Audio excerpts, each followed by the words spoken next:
Nora, राजा और Jimmy एक साथ जंगल में जाते हैं ताकि वह राजकुमारी को ढूंढ सके।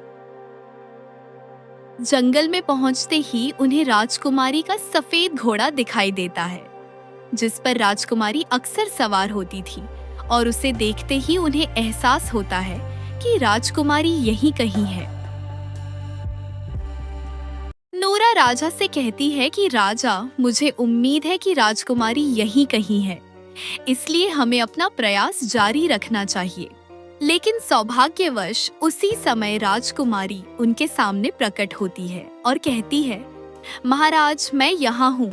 राजा अपनी बेटी को देखकर बहुत खुश हुआ। अब सोफिया और नोरा फिर से एक साथ हो जाती है और खूब बातें करने लगती है। लेकिन उसी समय एक खतरनाक तूफान शुरू हो जाता है, जिससे जंगल में अराजकता फैल जाती है। राजा को पता चलता है कि यह सब उस चुड़ैल का काम है जिसने सोफिया को उसके जन्मदिन पर श्राप दिया था और वह उसकी शक्ति हासिल करना चाहती है। इस बीच चुड़ैल नोरा को सोफिया समझ लेती है और उसे तूफान में ले जाती है। तभी नोरा की आंखें एक अंधेरे और डरावने महल में खुलती हैं।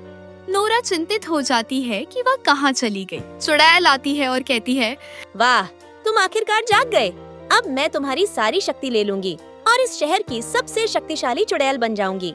चुड़ैल नोरा पर जादू करना शुरू कर देती है, लेकिन दुर्भाग्य से नोरा राजकुमारी नहीं थी, इसलिए सारा जादू चुड़ैल पर पड़ता है और वह एक चूहे में बदल जाती है। अब नोरा अपने दोस्तों के पास वापस चली जाती है। राजा, जिमी और सोफिया नोरा को देखकर बहुत खुश होते हैं। नोरा और सोफिया बहुत बातें करती हैं और अब वह चुड़ैल हमेशा के लिए चली गई है।